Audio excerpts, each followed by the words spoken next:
Welcome to Just an Average Citizen, the podcast that helps to educate, inform, and empower you to make an impact in Abilene and the Big Country.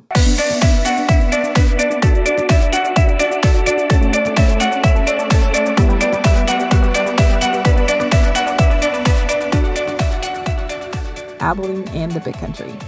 I'm so excited you're joining me today for this podcast. It's called Book by the Bite. You know, on Mondays, I typically do the informational aspect with the week in review, week in preview, and this one is going to be editorial and opinionated because I do think it's important for us to learn the facts so we can make an impact in our community for sure. But I also think it's important for us to learn and talk about cultural relevant topics that will help us to make an impact culturally because we are living in a time where that is very significant. And we have lots of potential good that we can bring to the table by offering our influences in the culture. And so today's podcast is about seeking Allah, finding Jesus, a devout Muslim encounters Christianity by Nabeel Qureshi. And it is a great book. He is actually a New York Times bestseller, and he has completed an MD from Eastern Virginia Medical School, an MA in Christian Apologetics from Biola University, an MA in Religion from Duke University, and an MPhil in Judaism and Christianity from Oxford University. Sadly, Nabeel Qureshi died in 2017 of stomach cancer and was survived by his wife and daughter. And so there are some great YouTube videos you can watch and hear about him. The other thing I love about this book is there are great supplemental resources to read more about what he's talking about. And there's even a really beautiful interaction with him and one of his best friends, David, that he shares a link to in his book. And so there's a lot of great opportunities to still hear his message and interact with him, even though he's no longer with us. And I think it's pretty powerful when your message continues to speak, even when you're no longer on the earth. So let's go ahead and get started. I have quite a few quotes I want to show you and share with you. The book is actually divided into 10 sections. I feel like these are more like chapters. So if this interests you, to give you a little bit more of what you can look into, one section is called Call to Prayer, An Ambassador for Islam, Testing the New Testament, Coming to the Crux, Jesus Mortal Messiah or Divine Son of God, Case for the Gospel, Truth about Muhammad, Holiness of the Quran, Faith in Doubt, Guided by the Hand of God, Stairway Out of the Mosque. All right, and so I want to go ahead and get started with this. I'm pulling a little parts. Normally what I like to try and do is find some poignant parts from each chapter, but this one has 53 chapters. And while I have quite a few quotations from this book, they're not all from each one because I think there's some ones that are more important for us to discuss if we're just looking at the overall picture of the book than all these beautiful stories that he shares along the journey. He is a gifted storyteller and it's engaging. I found myself not wanting to put it down and just wanted to get to the end and see how he came to find Jesus. And so hopefully you will look into this book too. So one of the things I want to talk to you about is culture. Culture matters and understanding it. And if you've never left America and you've only experienced life in American culture, you can miss so much because even though you experience many cultures in America, you still don't understand what the culture is like in many places of the world. And so this book, I think, does a really good job in helping you understand how the mindset, how your way of thinking and your view of life is totally affected by whether you grew up in the East or the West. And so his parents were both from Pakistan, and his dad actually ended up serving in the military and was a part of that for most of his childhood, even I would say into his adulthood. And so he knew the importance of respecting and obeying his parents. And the parents would never say, I love you directly, but their love is implicit and understood. And so it said this implicitness is one reason why a child's obedience is paramount in Muslim culture. In my teen years, Ami would often reprimand my obstinacy by saying, what good is it to tell me you love me when you don't do what I say? So it was very important not just to say you love someone, but to obey them. So we're going to move into the perfect book. Muslims believe that every single word of the Quran was dictated verbatim by Allah through the archangel Gabriel to Muhammad. The Quran is therefore not only inspired at the level of meaning, but at a deeper level of words themselves. For this reason, Muslims do not consider the Quran translatable. If it is rendered in any language other than Arabic, it is not the Quran, but rather an interpretation of the Quran. A book can be a true Quran only if it's written in Arabic. Okay, so it's so important that we understand that every I would say it's safe to say that Muslims read in Arabic. And so part of that is if you don't know Arabic, you're reciting something to help you do your acts of obedience, and you may not always understand what you're saying. So it does take some level of understanding Arabic. And that part, I'm not sure does everybody understand the Arabic they're reading? What I thought was interesting is the primary purpose of congregational prayer is the Salat. It is the obligatory prayer rituals offered 5 times a day for all Muslims, first standing, then bowing, and briefly prostrating with their foreheads to the ground before rising and sitting on their heels. Muslims recite prescribed Arabic supplications to Allah. And what it is basically they're cleaning themselves. His dad says, if you showered 5 times a day, you would be very clean. So that's why we pray, is to clean yourselves. And they pray all throughout the world. They face a certain direction to the Holy Shrine in Mecca. And it is very helpful that they've learned to recite these prayers orally, because many of the societies that learned it were illiterate. And so 7th century Arabia was illiterate. And so they used the oral traditions to practice these prayers and doing it together. The postures and the words were memorized, and there was nothing extemporaneous. Indeed, nothing personal about Salat. You did it, you went through the motions, and you got through it, and that was literally what was expected of you. Whereas in Christianity, if you don't have a heartfelt prayer, you can miss a lot of what is offered to you through the relationship we have with God. It is an active duty for many Muslims, not personal or heartfelt expression. Okay, so this, they are not speaking a normal language that they would have interactive. Even if you speak Arabic, this is not the language. It's a high Arabic, I think is how you would say that. And so people pray 5 times a day, and they're reciting words, and they memorize it. And like I said, it's all about cleaning yourself before God in that culture. So, it was interesting more than anything else that Ijtima and other gatherings, so the holy gatherings like it, caused us to grow deeper in love with Islam and deeper with community with one another. I think that's one thing that's really important, is when they would go and gather together, it was a community event. They did it all together. It happened a lot. And so they were able to enjoy relationship in new depths because of the frequency of which they met. So he talked about dreams that his father had that led him to know which way to do certain things. And they had an experience where his dad began to feel like he was in a dream. And so he was very nervous about continuing forward. So he turned around because of what the dream had made him experience. And so Nabeel says that dreams are the only means by which I know the average Muslim expects to hear directly from God. And that is completely different how Christians experience God. That is one way you can experience God, but that's not the only way. And so then he goes into talk about Ramadan, which is a holy holiday, and they fast from sunup to sundown. And he said when he lived in Scotland, it was really hard because the sun came up really early and went down really late. But they also would read the Quran in that 30-day time period and build relationships, restore things from each other. They would have fellowship, and the experience together was very powerful. And for the most part, Eastern teachers have taught the Muslims that the West is Christian, that its culture is promiscuous, and that people oppose Islam. So the average Muslim immigrant expects people in the West to be promiscuous, Christians, and enemies of Islam. That explains why our families fought hard to keep us from becoming Americanized. The term had nothing to do with nationality. It had everything to do with their perception of culture. So they didn't want them to become Americanized, because then they would become Christians, and they wanted them to stay true to their culture. So he talked to his parents about how not every Christian is every American is a Christian, and they're like, well, I don't believe it. So it was hard for him to get them to understand that.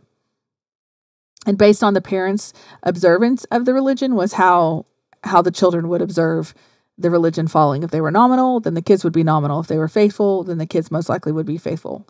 So what does it mean to be a Muslim in the West? It can mean anything. If you really want to know what someone is like and what they believe, you have to get to know them and ask them.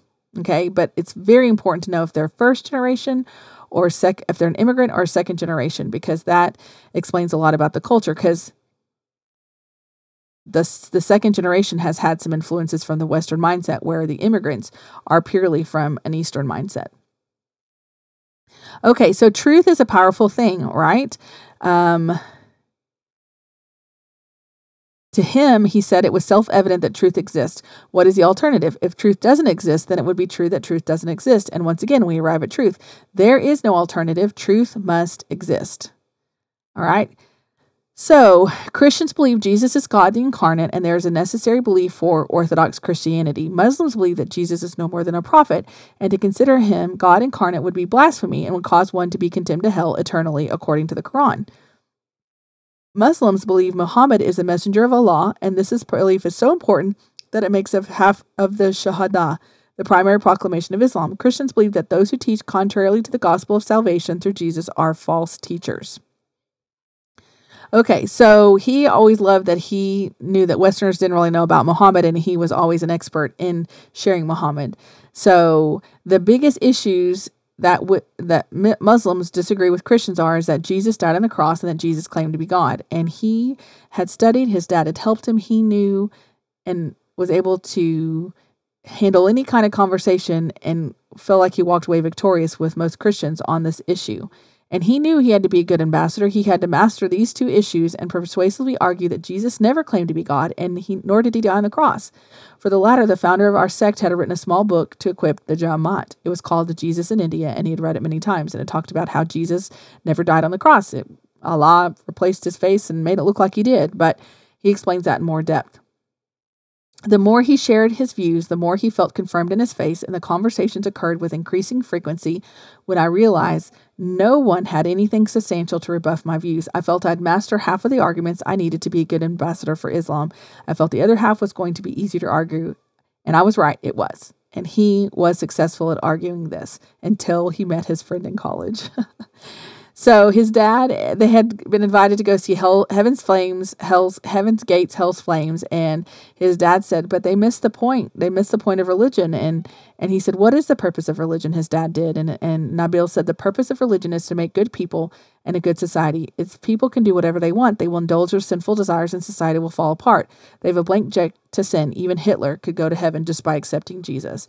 Now, we who know about Christianity and understand the faith know that that's a simplified version of it, and it's not really the true intent. It's not about just having the freedom to sin. It's about your heart change. And so it's interesting to even hear how their perspective of it. They understood a lot, but they still didn't quite get everything. And he tells him about, Allah judges us based on our choices in the world. Everything we do is recorded by angels, one on our right shoulder recording our good deeds, and one on our left shoulder recording our bad deeds. When we stand before Allah, our deeds will be read aloud.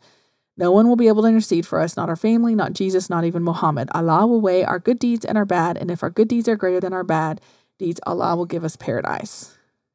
So it's very black and white. You do this, you do more good than bad, then you'll receive paradise. And that is a different culture than what Christianity offers. In fact, he talked about how it is more shameful to be for your sins to be acknowledged publicly than it is for you to continue sinning. Sinning is not a problem. Doing the wrong thing is not a problem. But when you're called out for it, that is pretty shameful. Okay, so there's a lot of traditions that they have as Muslims, but he said they do not come from the Quran. They are found in the Hadith. From marital rights to marital restrictions, commercial laws to civil suits, the vast majority of Sharia and the Islamic way of life is derived from the Hadith. Let's see here. Did I go over here? All right, so this is what I think is really crucial to understanding the difference between Islam and Christianity. The difference between Eastern and Western education can be traced to the disparity that divides Muslim immigrants from their children. Islamic culture tends to establish people of high status as authorities, whereas the authority in Western culture is reason itself. These alternative seats of authority permeate the mind, determining the moral outlook of whole societies.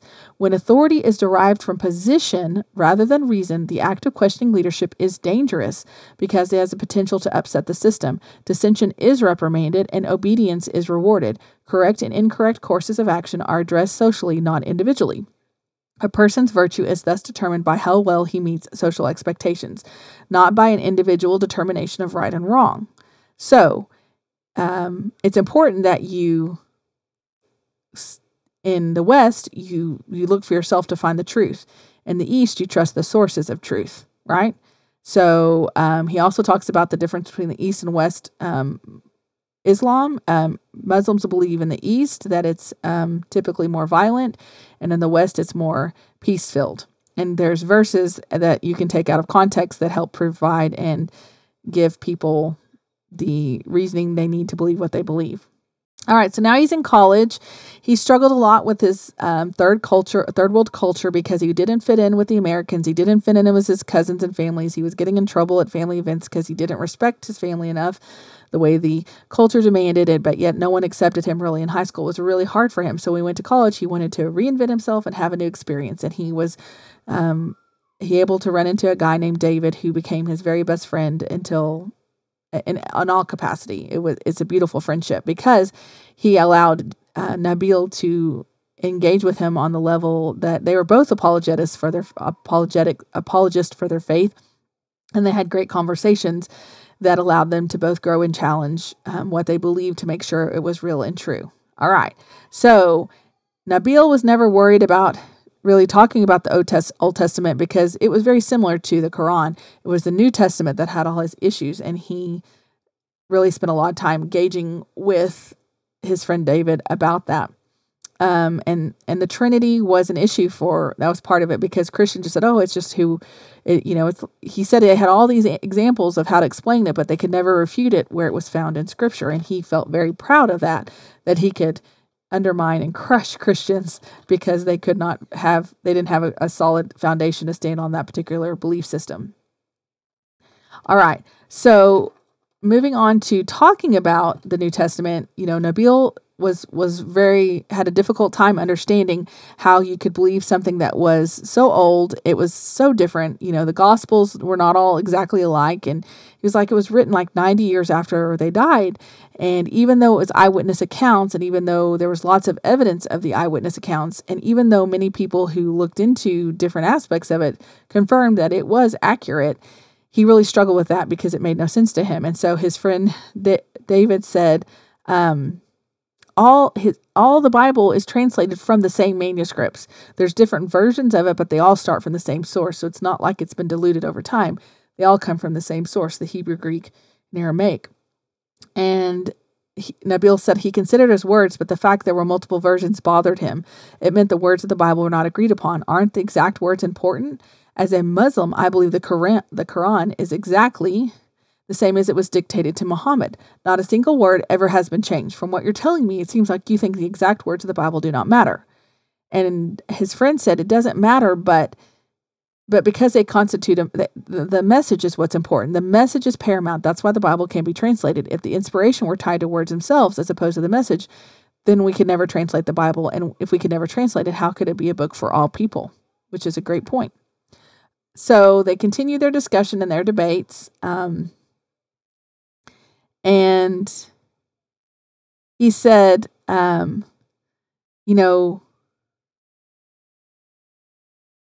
he knows that his understanding is right, and he didn't want to admit his teachers could possibly be wrong. And he said, his friend David said, so listen, Nabeel, it depends on how skeptical you're willing to be. Feel free to be as skeptical as you want, but don't be inconsistent. If you're going to be this skeptical about the Bible, I want you to be equally skeptical when you take a look at the Quran. And so what was amazing about this point is when Nabeel said, yes, I will be skeptical because I know the Quran will stand up to the test. And he said, if you're willing to look at Christianity as consistently as you look at the Quran, then we have something to talk about. But if you're presuppose that Christianity is false, then I don't know what else, we got to be honest about looking at the truth, because if you presuppose Christianity is false, then you're not really looking at truth honestly. And he said it was really hard for him to hear those words, but he knew that his friend David cared about him and he would weigh those words carefully. So, David asked him, what would it take for you to begin to think Christianity is possibly true? And he said, well, his dad taught him everything he knew about religion, and he knows more than I do. If I saw he could not answer objections, then he would look at the objections more carefully. And so that set up the perfect little scenario. So they got a friend named Mike to come. He comes in town all the time to talk about this stuff. And so they met up, and he said, let's get together. Will your dad come? And he's like, yeah, my dad loves to talk about religion. So his dad showed up and was willing to come and engage with this conversation. So, his dad was ready to come. He was eager, and he said, so his friend, there was another guy there named Gary, and Gary said that he wanted to clarify his father's position. He he said to Nabeel's dad, he said, "It looks like you quote the Gospels to help build your case, but you do not take the verses into account that might oppose your view. For example, you quoted the dream that Pilate's wife had, even though it appears only once in the Gospels, but you ignore the times Jesus prophesied his death, even though that occurs multiple times. Why is that?" And his father said, "Because it's not possible that Jesus died on the cross. He was the beloved of God, and he cried out to be saved. And Muslims believe if you cry out to God to be saved, then God will save you. If there are verses," he said, "that prophesied his death, those verses must have been added by Christians." And this was a moment for Nabeel where he realized, oh no. He knew that arguing against textual integrity of the New Testament was difficult, but it was not what he found embarrassing for his father. He found that his dad was cherry-picking verses to defend his views. And he tried to shift the things, and it really didn't go well. And it was really a difficult moment for him and his father and how they would move forward. Because, again, his dad was supposed to be the authority, and Nabeel kind of undermined him in front of other people. So he said he had seen Abba refuted, which means father in Islam, or in Arabic and Hebrew, interesting enough. For one reason, he had elected to ignore the obvious truth during our conversation, and it did not sit well with me at all. I realized I could no longer uncritically trust what my parents had taught me. I did not doubt their sincerity, their devotion, or their love, but I was beginning to doubt their grasp of truth.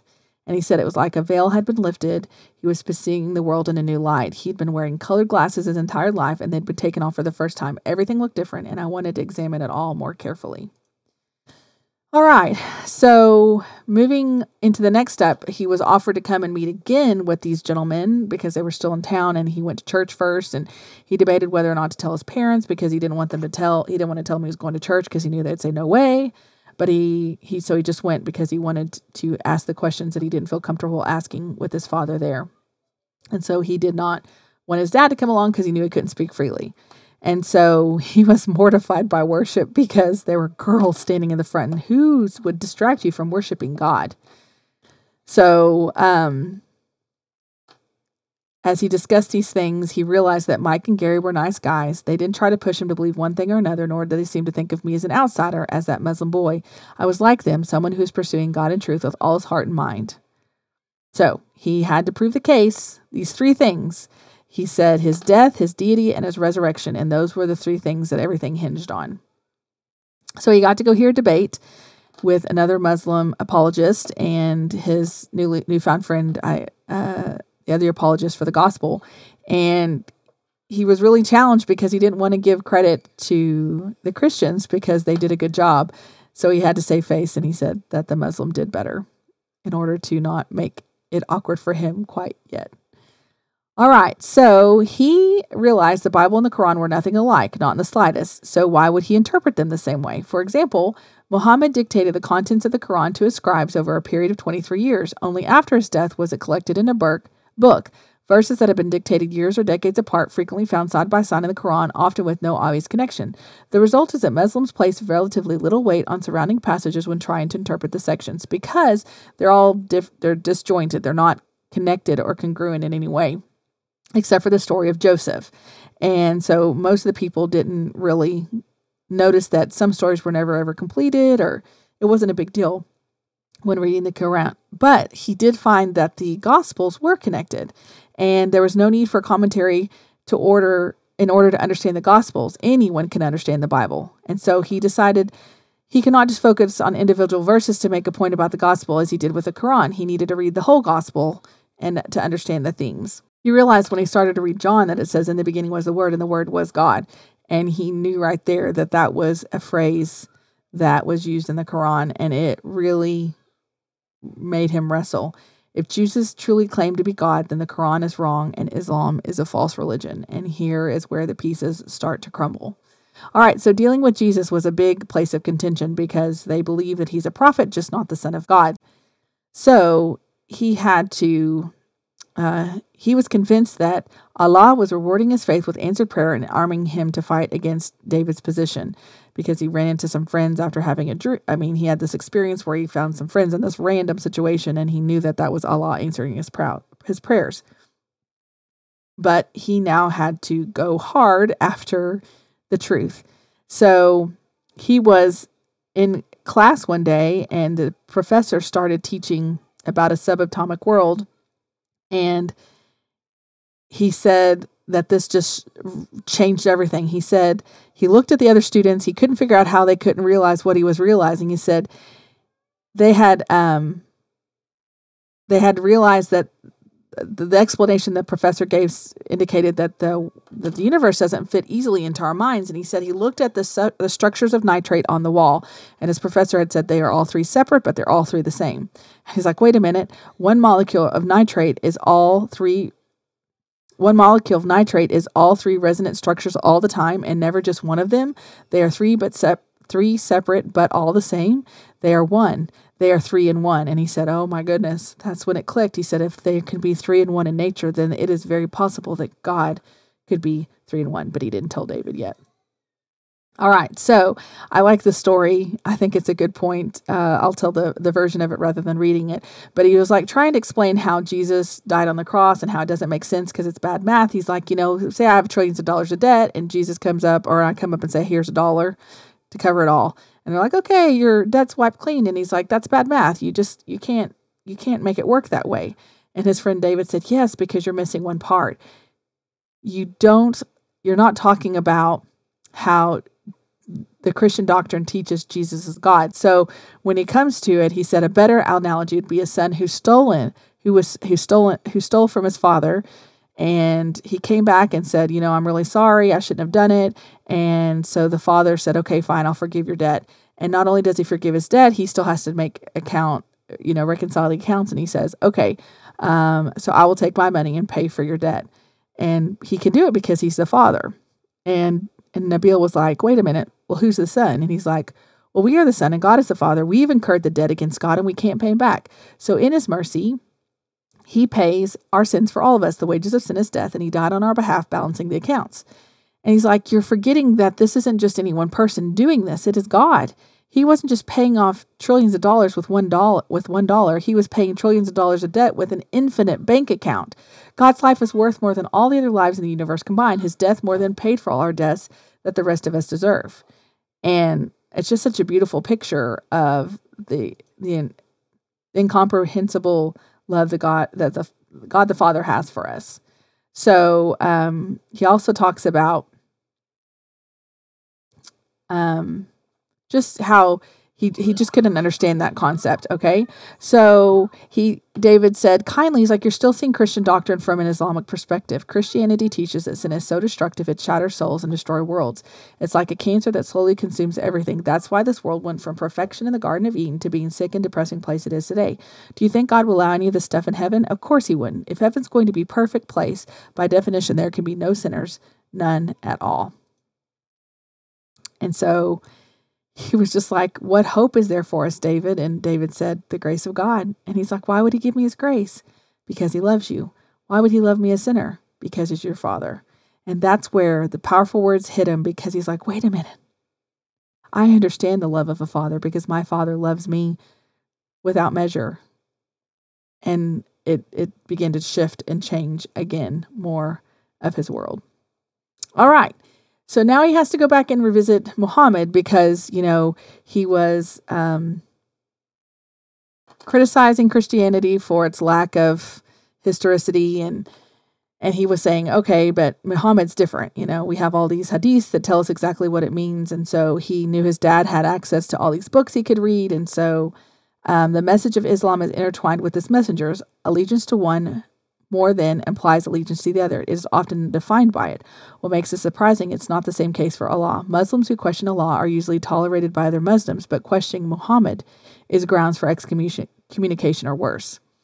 Even though every Muslim would quickly admit that Muhammad is human and those in theory fallible like any other man, they often revere him as flawless. To that end, Islamic theory has accorded him the title Al-Insan al-Kamil, the man who has attained perfection.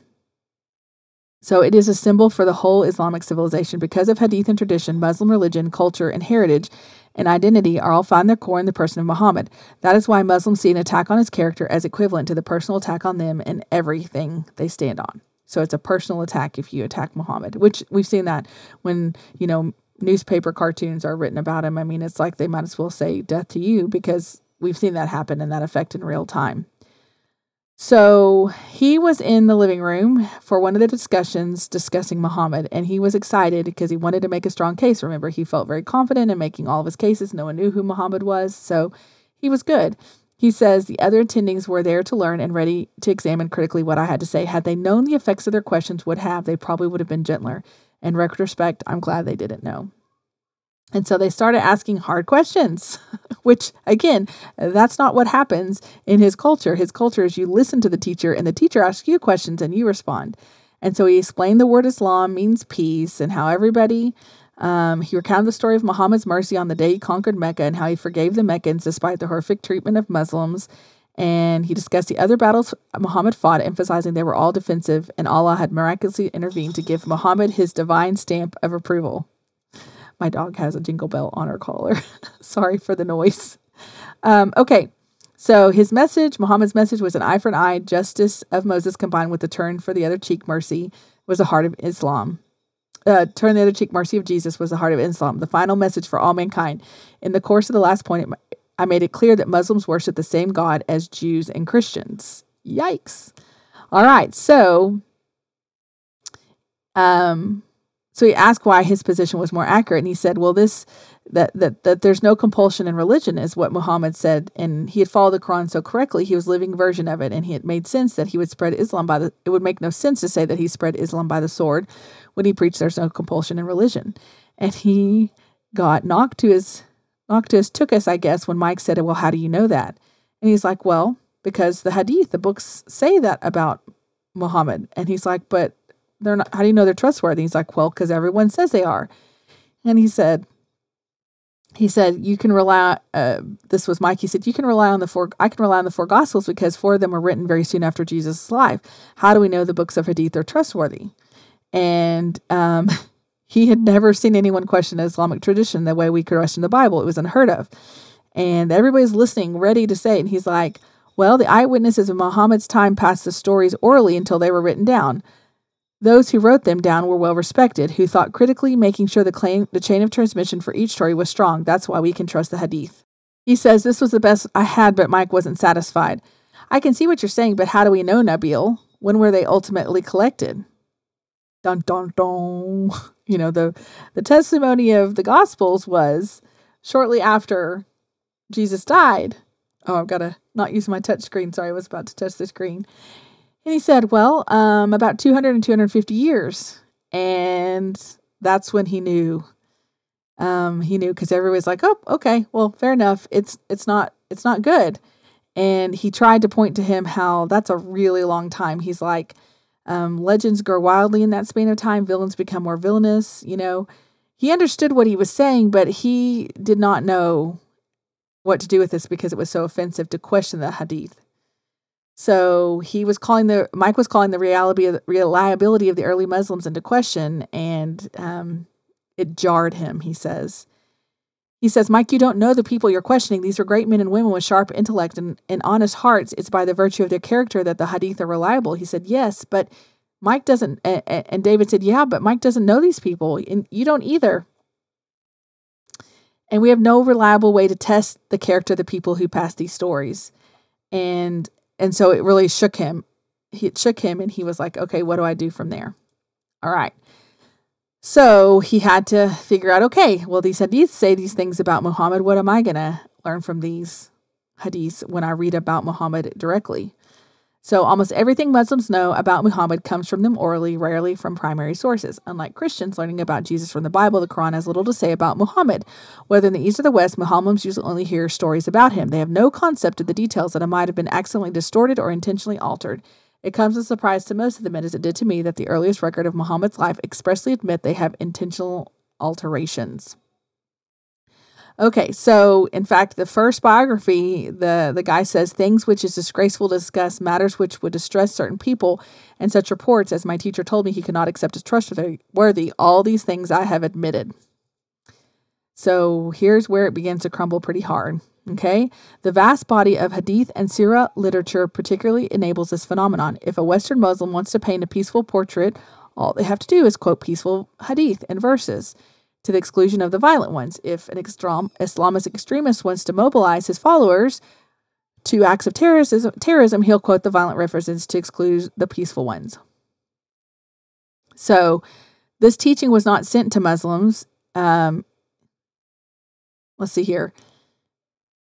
It says here that the penalty for those who wage war against Allah and his messenger and strive upon earth to cause corruption is none, but they be killed or crucified, or that their hands and feet be cut off from opposite sides, or they be exiled from the land. All right, this verse is ignored in the process of selective quotation. And he asked his friend David to help, and he was, of course, happy to help him find out what it was. And so he just read all the hadith he could get on his hands on. His father had a lot of them, and he asked his dad about it, and his dad's like, well, listen, here's the thing. We'll see if this is the next quote he said.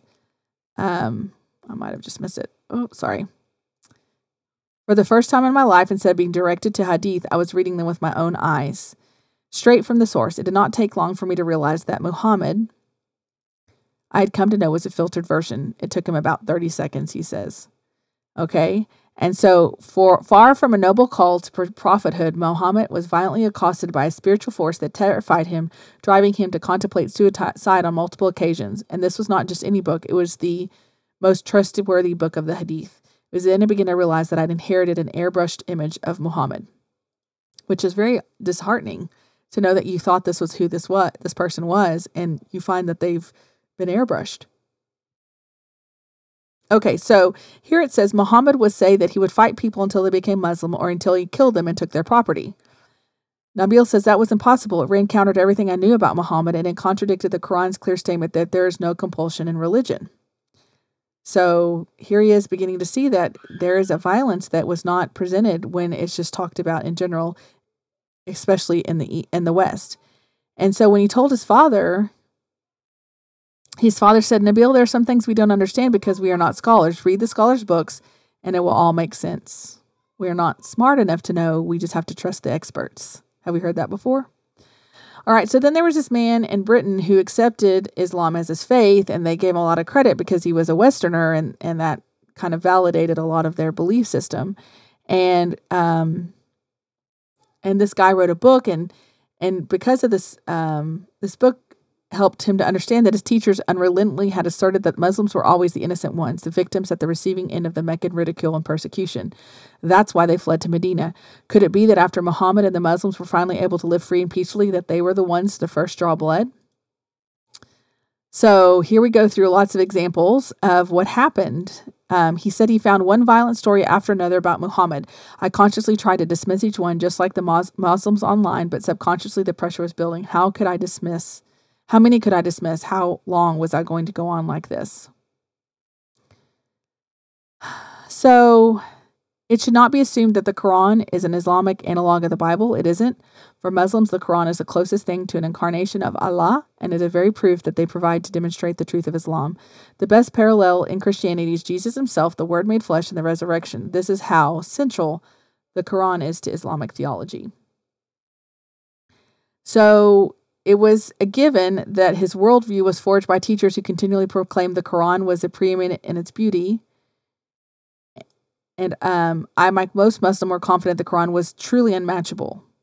Imagine my incredulity when I discovered and answered the Quran's challenge, the true message of discernment. It is a book that responds to the challenge of the Quran by writing Christian teachings in a Quranic style.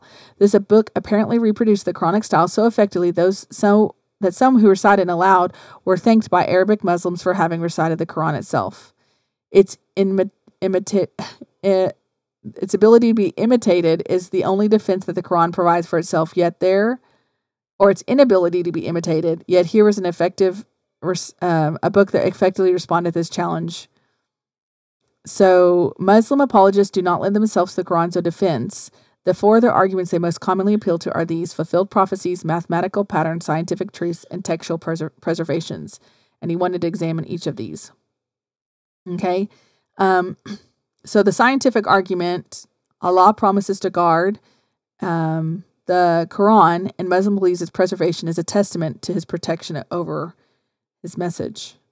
However, there's this section where it talks about, where they feel like it talks about this knowing about the fetus and the gestation of the human fetus before it was scientifically proven, except you have to change this word and you have to understand this, and there's all this different adjustments you have to make. And so it really seems a little ridiculous to think that it's a scientific miracle when it's really an alteration beyond what it was originally stated as. And so he says the inaccuracy found in the clearest section of this verse, that if the first part of the verse requires us to substitute appropriate scientific concepts for the incorrect terms captured by the Arabic.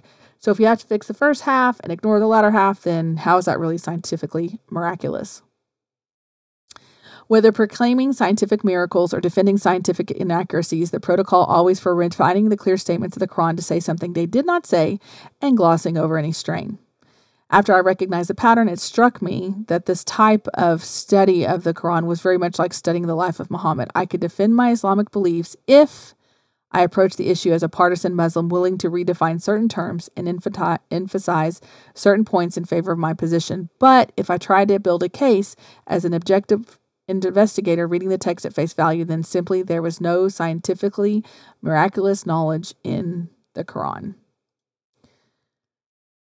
So, most Muslims have not read the Hadith for themselves, and the most trustworthy Islamic traditions, it was the most trustworthy Islamic traditions that subverted my faith. So, I guess this quote is important too. Thus, the preservation of the Quran undergirds the unparalleled confidence of the modern Muslim zeitgeist. It is not even a remote possibility in most Muslims' mind that the Quran of today might be different. Not even a remote possibility that these Quran might have been changed in Muhammad's day. So this moves on to just talking about breaking from the preference of Muhammad, who simply told his people not to focus on the differences. The Khalifa Utma ordered the Quran be standardized. They recalled the previous copy from Muhammad's widow, edited it, copied it, and distributed the copy to the Muslim province. So to settle disputes over the Quran, because there was different versions of it that they couldn't come to terms with which one was the accurate one, they ordered all other Quran materials, whether written in fragmentary manuscripts or whole copies, to be destroyed by fire.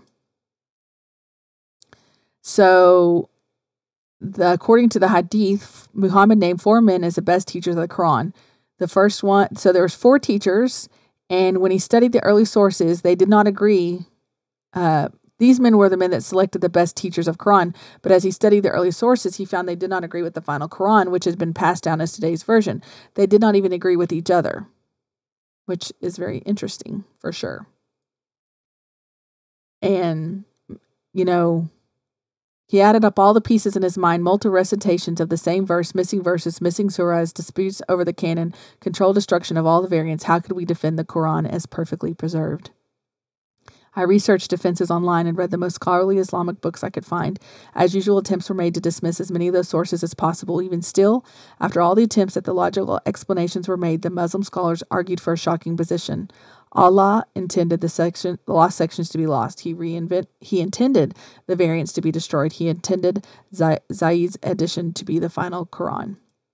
And that was devastating to him. This was not the Islam I knew. He said, my Muhammad was a liberator of slaves and a commander of saints, not a conquering captor leading an army of rapists. Islam would not allow such atrocity. It could not. Even though I learned much of the previous few months, it challenged everything I knew, was a different league entirely. So this was a book that David had made of stuff he had found. And it said, this issue of my right hand. And what happened is that meant men who conquered people could take advantage of women, especially in front of their husbands who had just been conquered. And they didn't care about the livelihood of the women after what happened, and it was just so offensive to him. So, here it says, how could it be possible the Quran allowed men to have intercourse with women whose lives had been destroyed, sometimes in the presence of their captive husbands? How could it be possible?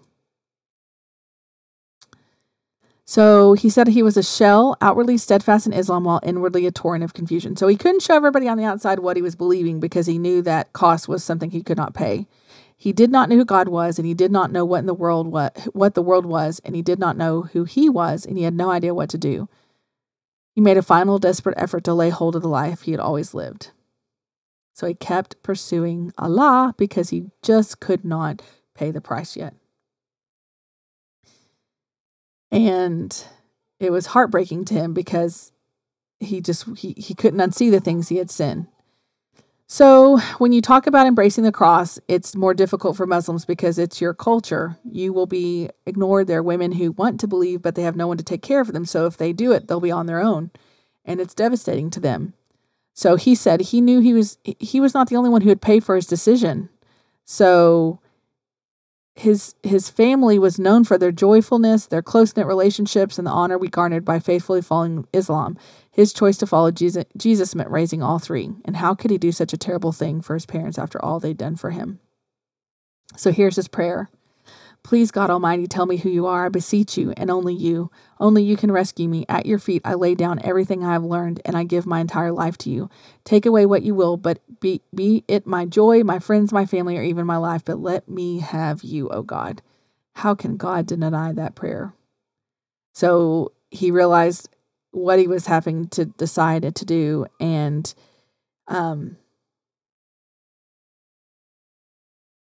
he felt so bad because he knew his parents were going to be undone, and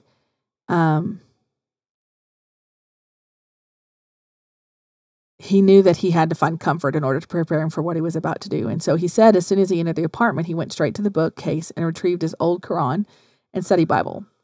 He sat down on the couch and opened the Quran first. He flipped through the pages, looking for verses of comfort, at first reading each page carefully for the subject matter, then more quickly thumbing through the index and frantically flipping from page to page, hoping for something, anything that would comfort me.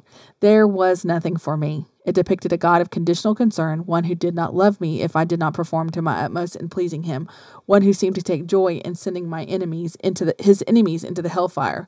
It did not speak to the broken nature of man, let alone directly to the broken man in need of God's love. It was a book of laws written for the 7th century. He said he never read the Bible for personal guidance before. He didn't know what to start, so he just started the New Testament. He began reading Matthew, and with a few minutes he read these words, "Blessed are those who mourn, for they shall be comforted." He said the words were like a current set through my dead heart, electrifying it once more. This was what I was looking for. It was as if God had written those words in the Bible 2,000 years prior, specifically with me in mind. It was almost too incredible to believe. To a man who had seen the world only through Muslim eyes, the message was overwhelming. I am blessed for mourning? Why? How? I am imperfect. I do not perform to a standard. Why would he bless me? And me for mourning, no less? Why? I continued reading fervently. Blessed are those who hunger and thirst for righteousness. Not blessed are the righteous, but blessed are those who hunger and thirst for righteousness. I hunger and thirst for righteousness. I do, but I can never attain it. God will bless me anyway? Who is this God who loves me so much even in my failures? He said tears flowed from his eyes once more, but now they were tears of joy. I knew that what I held in my hand was life itself.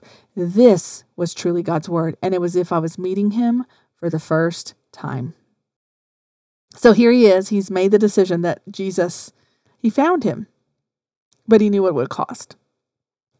And he went and told his parents, and his mother was in such a state that she had to be taken to the hospital to recover from the devastating news. And he's just broken. He left them, and he's like, God, why would you let me do that to my family? Why couldn't you have taken me before I had to tell them? And he's just crying out to God, and God finally says, because he feels like he hears God say, because this is not about you. I froze with my mouth agape. The tears, the sobs, the shaking, everything stopped. I was rooted to the ground as if electricity had shot through me and paralyzed me. For about 10 minutes, I sat unable to move, unable to close my mouth even. He was rebooting me. When I was able to move, I felt no sorrow, none whatsoever. It was as if my prayers of anguish and self-pity had been uttered in a previous life. Rising from the ground and walking out of the apartment, I gazed at everything intently, the trees, the skies, even the stairs I stood upon. And so we end the book with this. After loving us with the most humble life and the most horrific death, Jesus told us, as I've loved you, go and love one another. How could I consider myself a follower of Jesus if I was not willing to live as he lived, to die as he died, to love the unloved, and give hope to the hopeless? This is not about me. It's about him, and it's his love for his children. Now I knew what it meant to follow God. It meant walking boldly by his spirit of grace and love in the firm confidence of everlasting life given through his Son, with the eternal purpose of proclaiming and glorifying the Father. Now I had found Jesus. And so there's a conclusion. And like I said, there's other aspects of the book that help explain some of the things in more depth that he talks about. And it is just, he talks more about his family and how everything was kind of okay until he decided to go into ministry. And then that really ended everything for him and his family. And it's devastating. And what's sad is here we are as American Christians in name only, and we think that it won't cost us any less. And so what's hard is when things get hard and life gets tough, then we think, oh my gosh, this God thing isn't working out. And what we don't know is we've paid such a little price for what most people pay for believing in the truth. And so as if I can end with anything to encourage you, is to know that as you stand for truth, you will pay a price. And you have to decide before you get into that situation, is it worth it? Because if not, you're going to fall by the wayside, and you're going to find that the life that you choose to live is so far less than the life God offers, and it will lead your heart away from God. And so if you're not willing to pay the price, you will not be able to stand against the fiery darts of the enemy. And as we learn to better use these experiences to help us to become people who make an impact in our culture, I hope that this has been an encouragement to you. I hope that you will share this with people, because they too need to know that there is hope and we can be known by a Father who loves us. And why wouldn't we want to share that good news? And so make sure you share this with your friends and family and help them to understand exactly how we all can be educated and informed and empowered to make an impact in Abilene in the big country. So until next time, you be blessed.